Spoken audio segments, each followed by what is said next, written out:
Welcome, everyone, to Hunting for Silver Linings for this Monday, November 16, 2020. I'm hosted today by myself, Corey Hart of Startup Grind, Grand Rapids, here in the Great Lakes region of the U.S., and we have our very special guest. We have a chapter director, brand new to the team, Martin from Uruguay. So we are brought to you overall by Startup Grind, the world's largest startup community. We have 600 plus chapters in over 125 countries, and we operate with a mission to educate, inspire, and connect.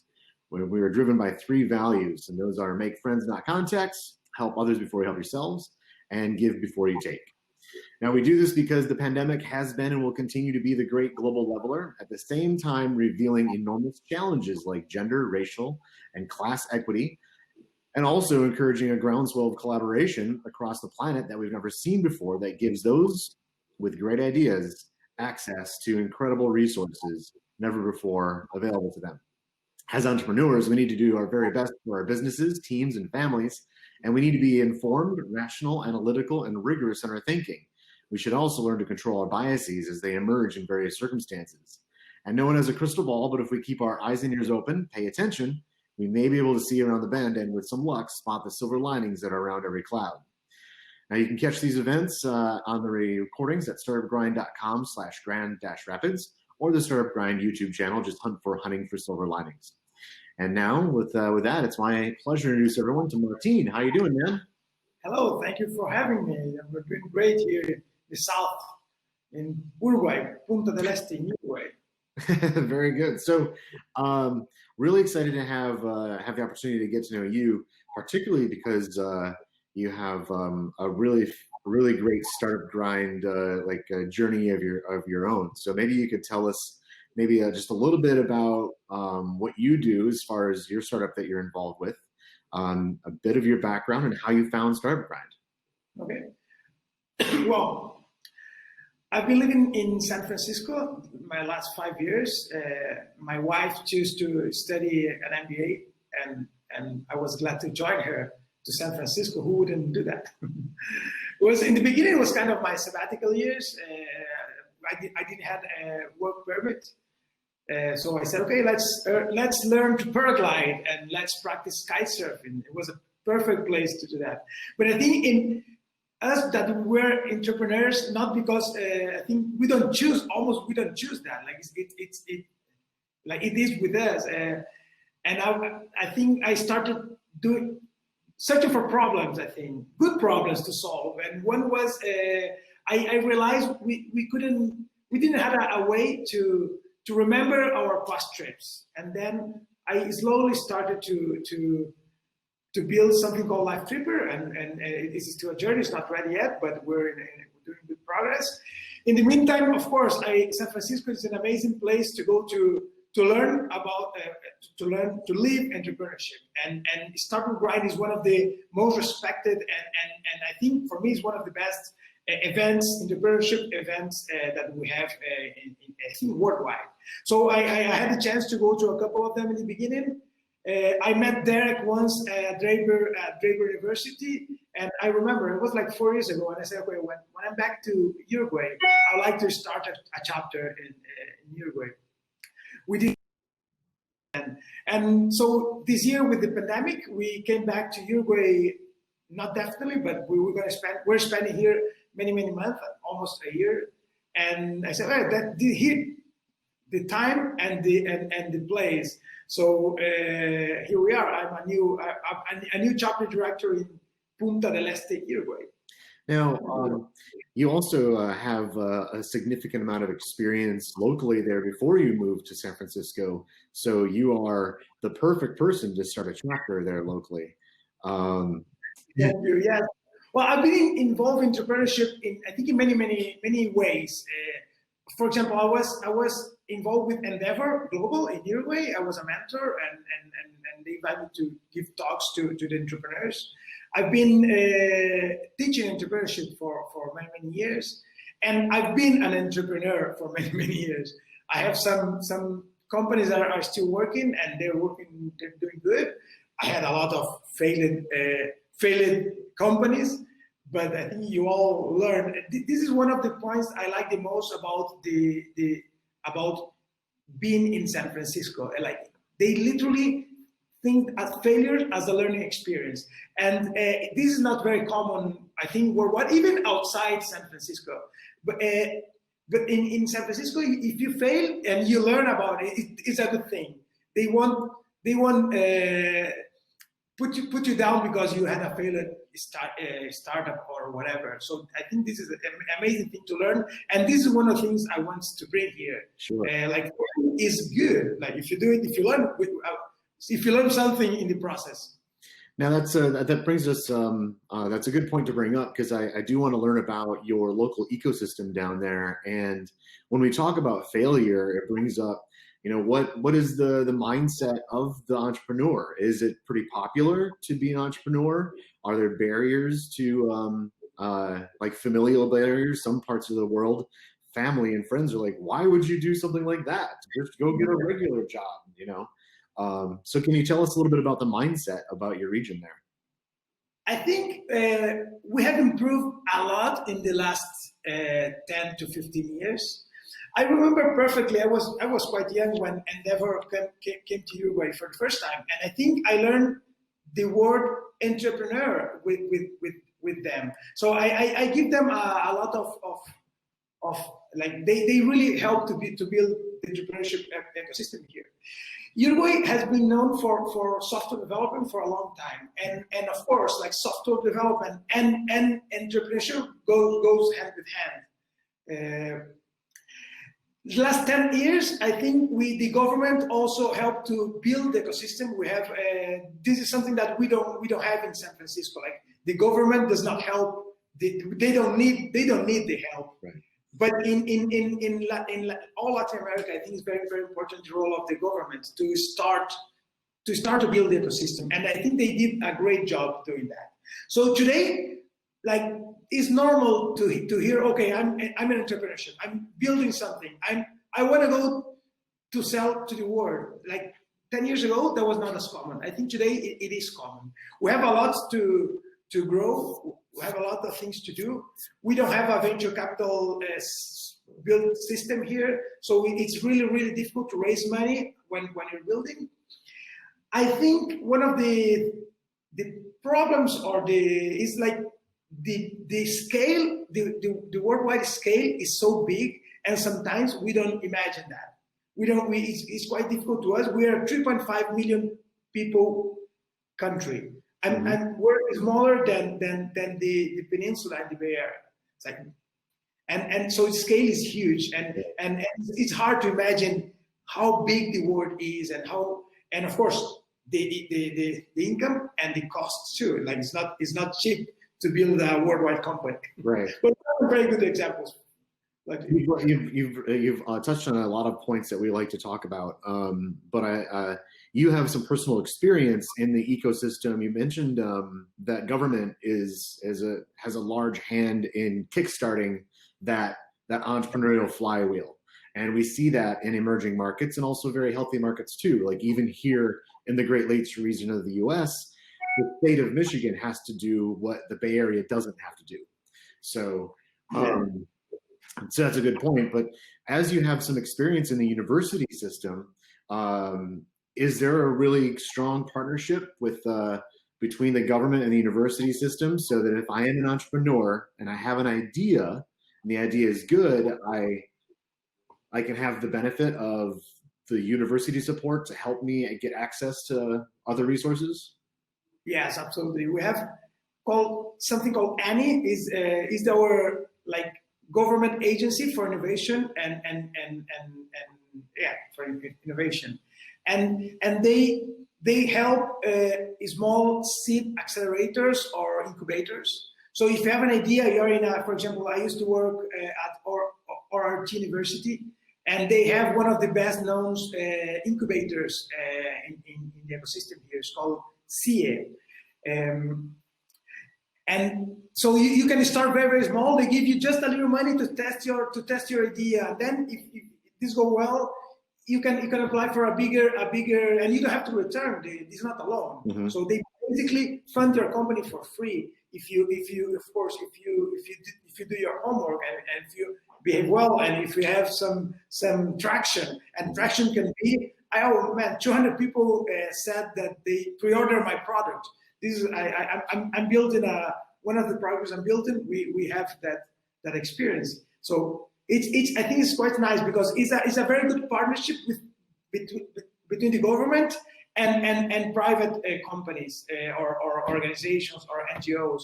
And I think without that, it would be very, very difficult to build an ecosystem, an entrepreneurship ecosystem. And I have to thank the governments and the other organizations that are helping to build this ecosystem. It's pretty amazing. Now, so that's remarkable that it exists in such a small and budding ecosystem. How easy is it for early entrepreneurs to know that these opportunities even exist? Is it something that's covered in the press? Are we relying on people like you to start chapters of Startup Grind? Like, how do people find out about how to do this? I think all of the organizations that are helping to build the ecosystems, they play a role in communicating what's going on and what's available for entrepreneurship. But it's always the entrepreneurship mandate to go and see what's available for them, how to build things. But there is a press coverage. I think maybe it's never enough, but it's never enough. I think that in different circles, I think you are told that this is something that you can at least research and see if it fits you. And all university plays a big role. Normally, I don't know, if you're studying university, you will know that there's no, if you don't know, like you're not paying attention. You're not trying. Yeah. Of course, if you're a small entrepreneurship that builds something that is not scalable, maybe that's difficult. But most of the programs are not focused in that area. I think that there are some. I'm sorry about that. There are some programs that focus on small scale entrepreneurship, like one person company.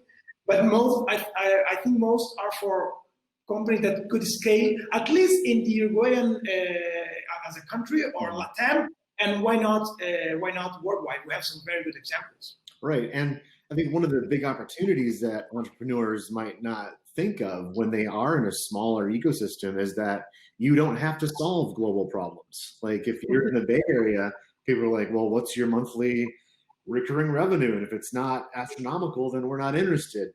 In a small ecosystem, like you said, well, I have 200 people, and they're like, "Oh my God, how did you find 200 people?" So that's really great. Now, so let's say I'm an entrepreneur, and I live in your region. I have a good idea. I'm plugged in. I have proven some traction. You said it's kind of difficult to find access to capital.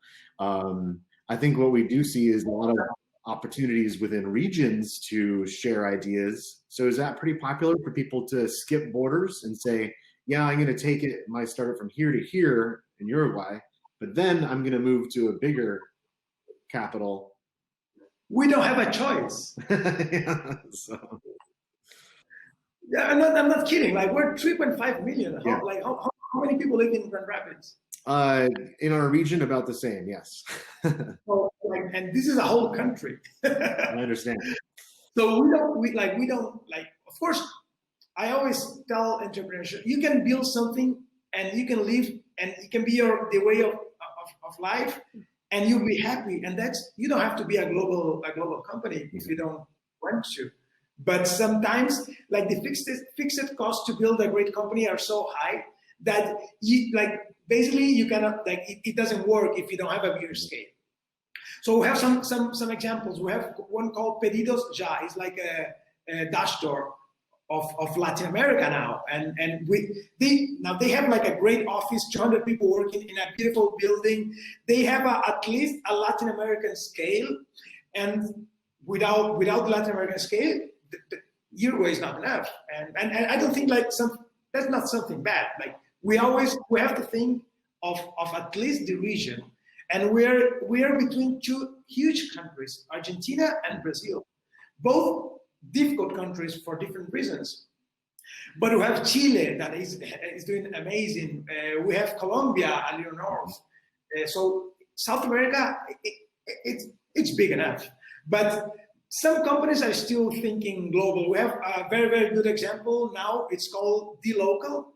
My first event will be with one of the founders in a couple of weeks. And they literally think globally.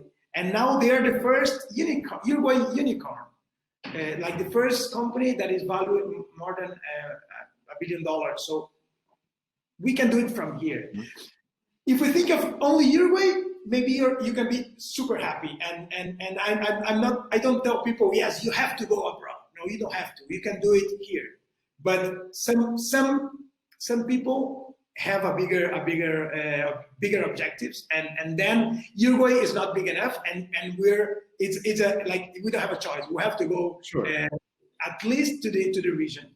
Is it possible then to create a company with say some people working in Colombia, some people working in Chile, the company being based in Uruguay, and that's acceptable? Or yes, we have. By the way, we have some amazing legislation that helps companies to be based in Uruguay, have different office in the rest of Latin America and the world. Like we're known for that. We have some free trade zones that they like only for offices.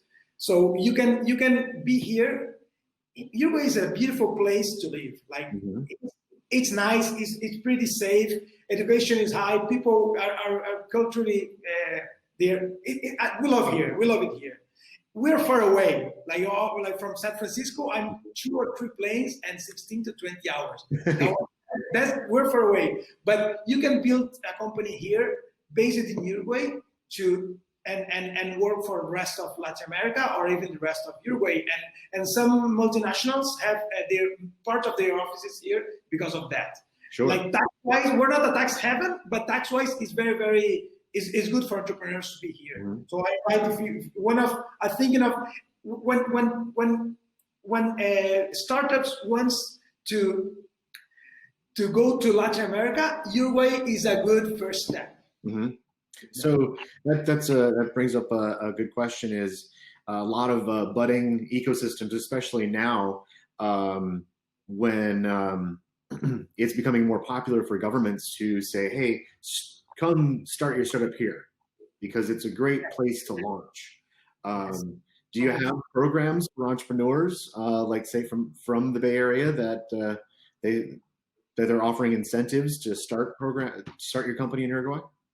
Well, we don't have it specifically for the Bay Area, but last year we built our consulate in San Francisco, specifically to be the link between Uruguay and San Francisco. Like their mandate is to help to build the bridges for entrepreneurship from Uruguay to go to San Francisco or to Silicon Valley, and companies from Silicon Valley to go to Uruguay, to come to Uruguay.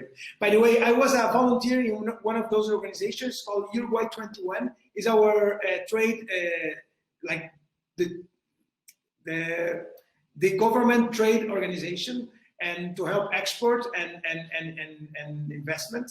So I am a volunteer still to help build that bridge. So every year, for example, we invite companies from Uruguay to go to TechCrunch, for example. Right. To go to a startup grind global event, and that help open their minds. And in the process, we help companies that wants to go to Latin America to think of Uruguay as one of the options. But as you said, competition is huge. I think today this is a worldwide competition where the pressure will be. And with the pandemic this year, I think things will change a lot. Everyone knows San Francisco. It's expensive. Yeah. Super expensive. So like you have $500,000 of funding is 2 engineers a year. Right. Yeah, exactly right. Yeah. It's very expensive. I know. Now on the topic of being competitive globally for entrepreneurs, and every place being hungry to seed their ecosystem even more.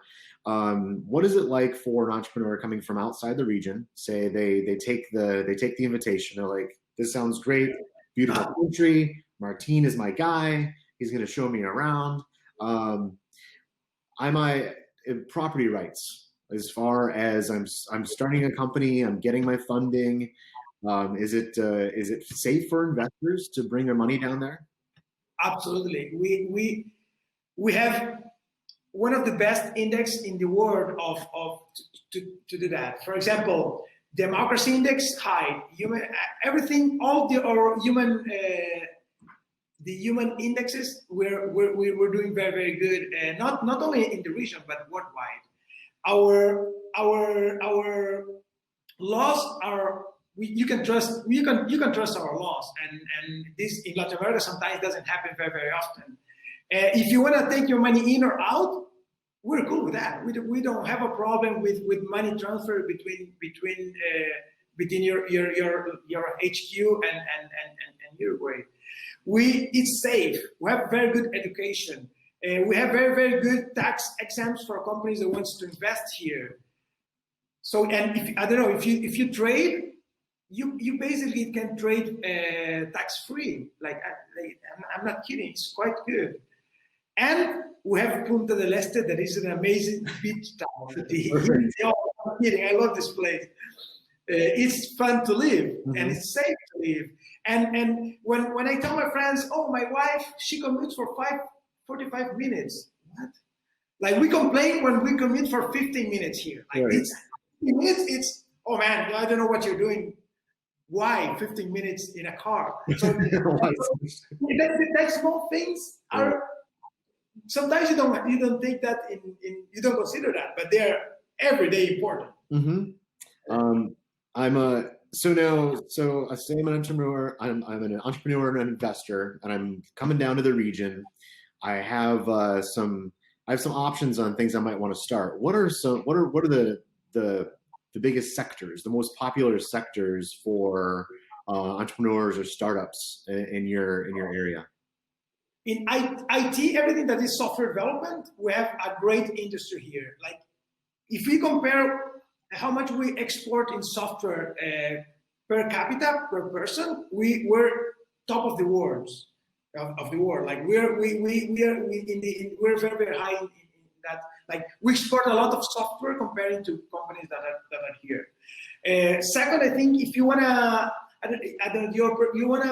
you don't know where to put your operations, or it's very expensive in US, or you don't know where in Latin America to put it, Uruguay is we have excellent internet. We don't have any, our electrical system is amazing. By the way, we have 100% fiber in all the houses. We have several connections in all the country. We have some very, very good investments treaties with other countries. So it's not that we're saying this is safe. We have signed treaties with almost all of other countries. So here it's safe. I think, and of course, again, and you can come to Punta in January and escape the winter of the US. Right. Here's the summer, January. Yeah. So that's infrastructure is something that we usually speak about. So thank you for touching on that. Especially when we talk about, just sometimes even access to the internet, let alone like, is there or isn't there, type of things in some regions. And then you also touched on talent. So it's very easy to find local talent, which is great, especially when a lot of ecosystems will, or governments or government programs, they will incentivize you to use local talent. Sometimes it might look good on paper to go start a company in another country, but then it's cost prohibitive because you have to use their talent in order to get the grants and the access and the visas and all the things. So here, IT talents in the IT industry is always a struggle everywhere. But it's different levels of struggle, of course. We have a 0% unemployment rate in IT, in the IT ecosystem. So it can be a problem on paper, but of course it's not as expensive as the rest of the world. Let me we are not cheap here. Uruguay is not a cheap country. Okay, living here is not cheap. Like if you compare to the rest of Latin America, we're expensive. Mm-hmm. If people, but of course, the level of life here is much better than most of Latin America. So in the IT is a little expensive. You could get some I don't know, Eastern Europe developers, I don't know, for $15 an hour. You want, that's not possible here. Mm-hmm. But we got 150 like in Silicon Valley. Okay, right. So maybe you can get talent here for $25 an hour, 35, and very good talent, like very good talents. So this is not a place to choose if you want to save money.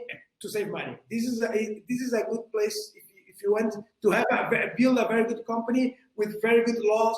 With the everything works here. You can, like Uruguay traditionally is open to the world. Mm-hmm. Like we were one of the first to women's vote, for example.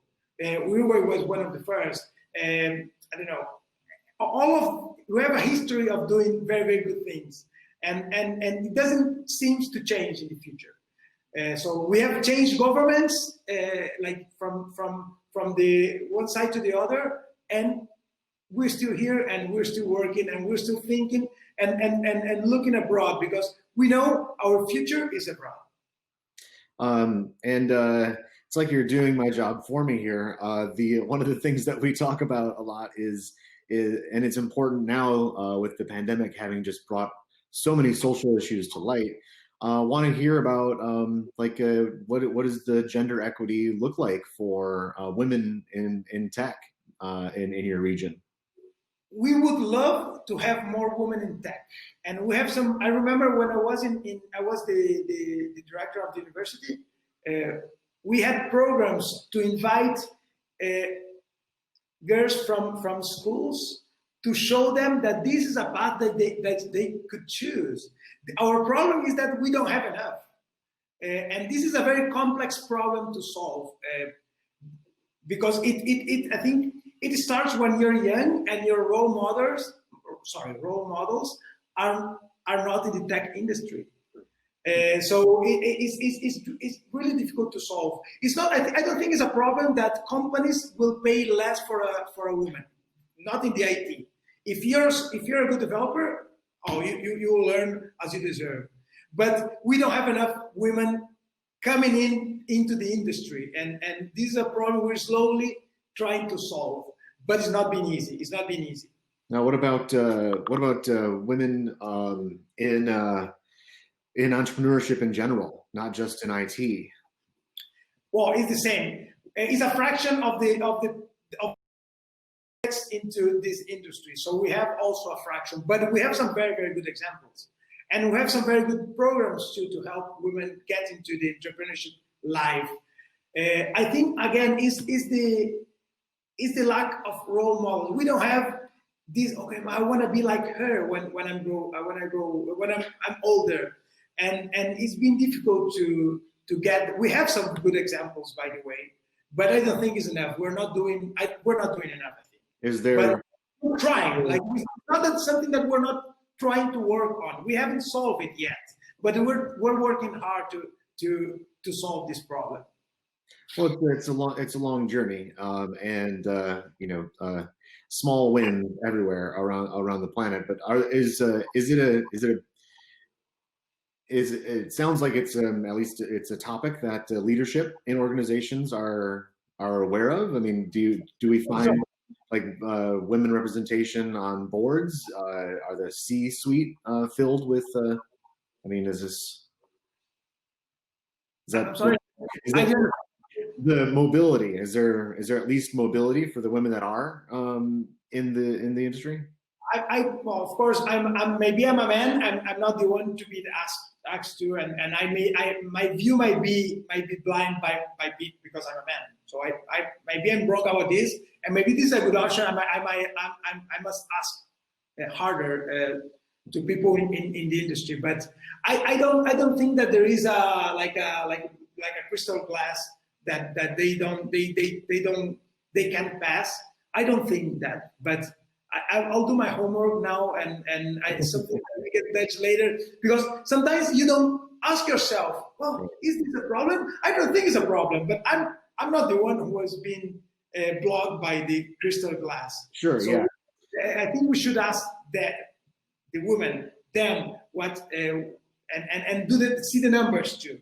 Like numbers, I think speak louder than perceptions. I really trust numbers. So let's do the research. We have a Uruguayan Chamber of Information Technology industry, and I'm going to ask them if they have a problem, if they made some research in that aspect. If they didn't, I'll try to help them and do that. I think that's very, very important.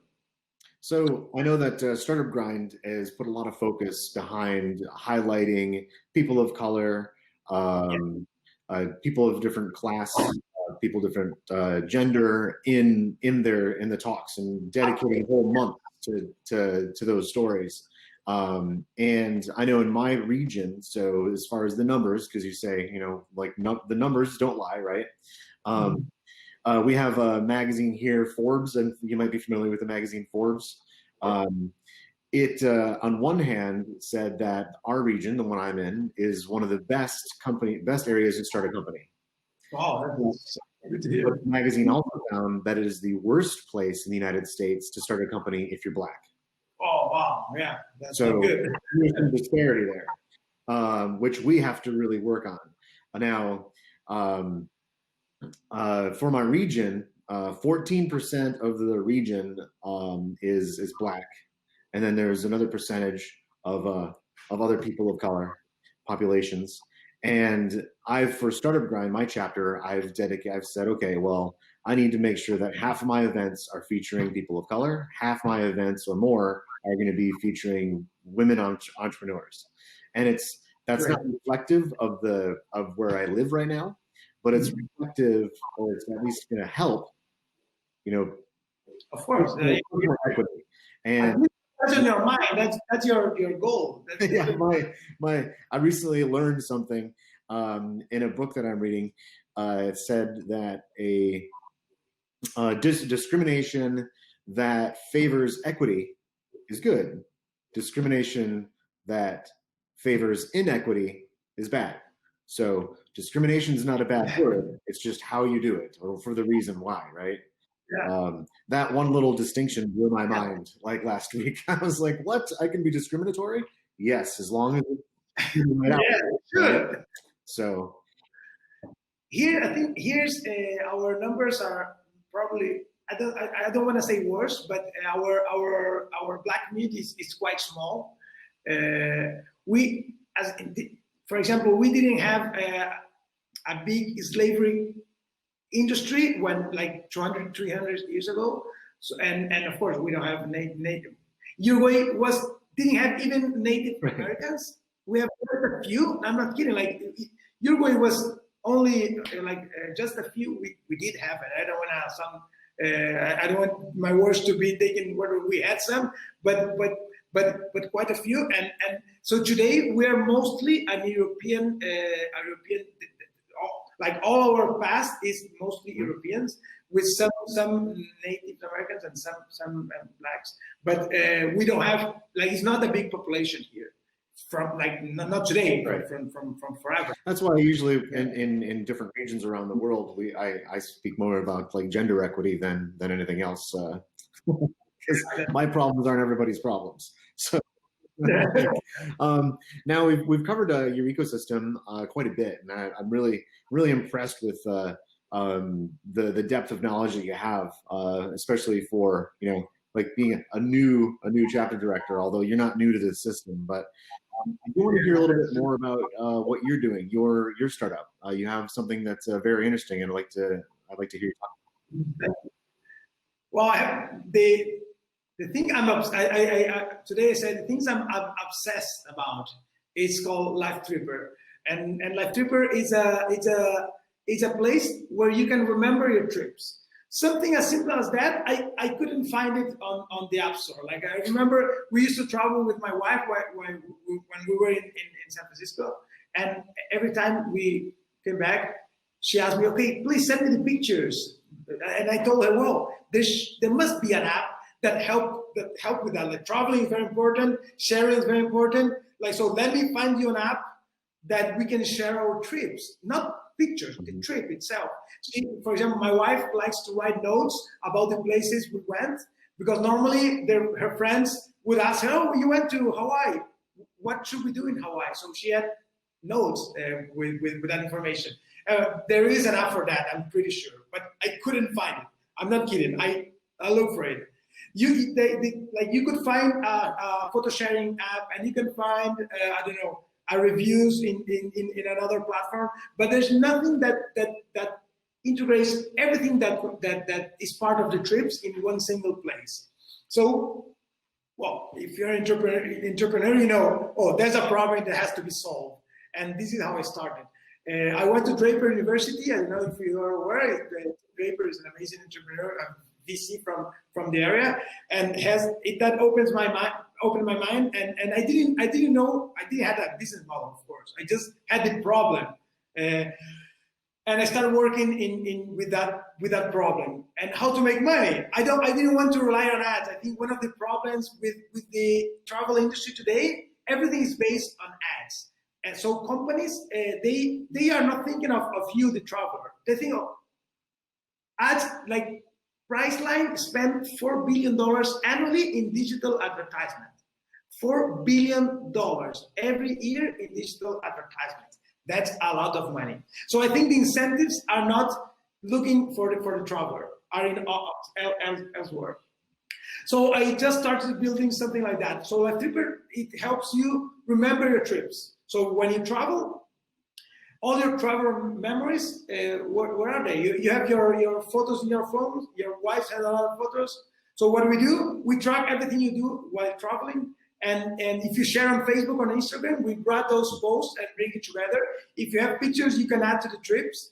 And here, Grand Rapids trip, all the information, all our travel memories are in one place. And how do we make money? It's always important in the life. So we want to learn how people behave while traveling. Okay, I want to know you better than yourself. So next time you're gonna plan for a trip in the future using machine learning, I will say, hey, Corey, you go to hostels, you don't rent a car, you like to ride bikes, and I don't know, I'm making that information. I'm like, how did you know? Like, how did you know this? Like, I'm not even using the app. You never know. So we want to learn how travelers behave and help them plan for future trips. We find out that this is another problem. To plan for trips takes a lot of effort, a lot of time, and find the relevant information for me is very, very difficult. The information is out there, of course, but you go into if you Google travel to, then you are the target. Then you are the product for a while, and it's really, really difficult to find information relevant for you to plan for a trip. And today I think we have the tools to do that, and this is basically AI and machine learning. So this is what we're going to do in the long term. We want to give them an app that when you think of traveling, Lifetripper, everything is solved there. And then in the future, if you want to plan for a future trip, we will help you with that. And if you like what we do, it's going to be one button apart to book with us. And this is how we're going to make money. Well, I know I sent you the connection with the Nomad Stays founder, and I have another one to introduce you to. His name's Gaurav, and he's here in West Michigan. He has a very high-end wellness retreat booking site. So if you want to go to the Himalayas for like a wellness retreat, or in Montana, or like Santiago, or then the Patagonia. So he's just started that. He's doing a relaunch pretty soon. I'll introduce you to him as well. Because I talked to him about what you're doing, and he's like, I must meet this guy. Yeah, like people who are in the industry, sometimes they say, Martin, what you're doing is impossible. Like you're doing like everything the opposite than what's normal, and I think that's a good thing. I think the industry is broken. Why? Because of digital advertisement. By the way, not only the travel industry. I think our privacy is lost. We are the product, and I don't know. I think it's a problem. Today we are concerned. I'm not the only one. Why people don't trust Facebook anymore? It's a great tool, Facebook. It's not like they're not bad. Sometimes people who use it, it's bad. But Google, damn, they know everything about us. So I think we have to be a little more. We have to be concerned with privacy and how our data are used. For example, if you use our app and you write reviews, and if you let me track you while you're traveling, I'm going to reward you with tokens for that. Why? That's information very valuable for us, and it's your data.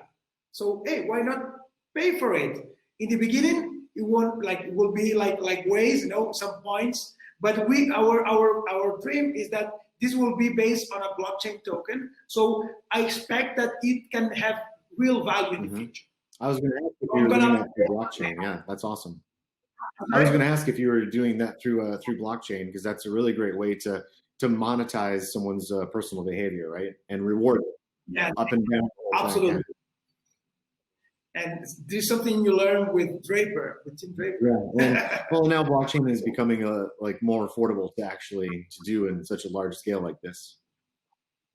Yes, of course. In the beginning, no one knew how to do it, by the way. So many fake startups, because the technology is so new, mm-hmm. It's so early that it's really difficult. For example, I in the beginning I wanted to learn how to incentivize a behavior with tokens. So where can I learn about that? And the answer was there's nothing about that. We don't know how to do it. For example, the things I like I'm a Bitcoin maximalist, by the way. So Bitcoin, the incentives are inside the system. And if you behave well, you're gonna do well. If you behave badly, you're gonna be you won't work. So how to build that in my blockchain is difficult. But I think we're learning in the process, and we are. I'm saying the world is learning in the process, and in the future we'll have information about it. Cool. Hopefully. Well, thanks for sharing all that. Now that we just have a few minutes left, so what I do like to ask every chapter director, because all of us chapter directors, we have our communities that we serve, and our email inboxes and our SMS is blowing up with hey, can you help me with this? Can you help me with that? So I want to turn that on you and say, Martin, what can the Startup Grind community do for you? What can we do for you? What can we do for your ecosystem? Oh, I wasn't expecting that question. Normally, I do that question. I make the question.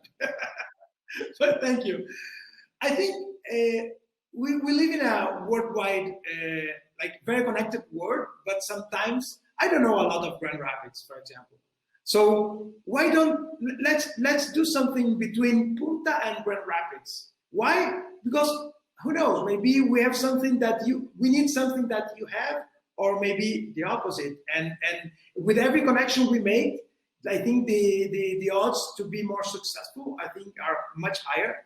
And so let's do that. Let me learn. How can I learn about Grand Rapids? Beside, of course, now that I signed in for your events. This is an amazing event.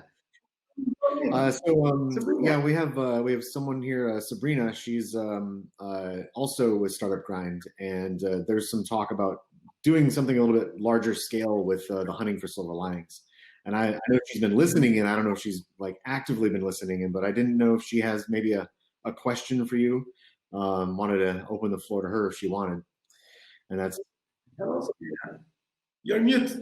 That's the tag of this year. You're mute. Yeah. I just didn't even know if she was even paying attention. You never know. We're not seeing it. So anyway. Hi. Hello. Yeah, I've been actually listening in actively, and I really love the conversation between you two. I think all of my questions have been answered through the interview that you guys had. I'm usually really interested in how's the gender equality represented in each ecosystem, being also a female chapter director. I'm, by the way, chapter director from Beijing. So it was also super interesting for me to know how is it happening kind of on the other side of the world. So yeah, thank you for letting me listen in. Absolutely. And so, do you have any questions, Martin, for Sabrina and maybe what she's involved with? Where are you now, Sabrina? Oh, I'm actually in Algeria because I am stuck in my home country due to the pandemic. I think it's a usual now story for everyone. Same story here with me. Like we came, I would say we came in March for 2 weeks, and here we are. Yeah. Same. I came for a week and it's been 9 months. So yeah. Well, I can complain, by the way. Like, I think, like, I'm in a beautiful place. I love this place, so I can't complain. And some people, it's suffering the pandemic for real. So if we complain, then what can we live for the rest of people who I don't know are in the hotel industry, the travel industry, in the events industry? They are having a really bad time.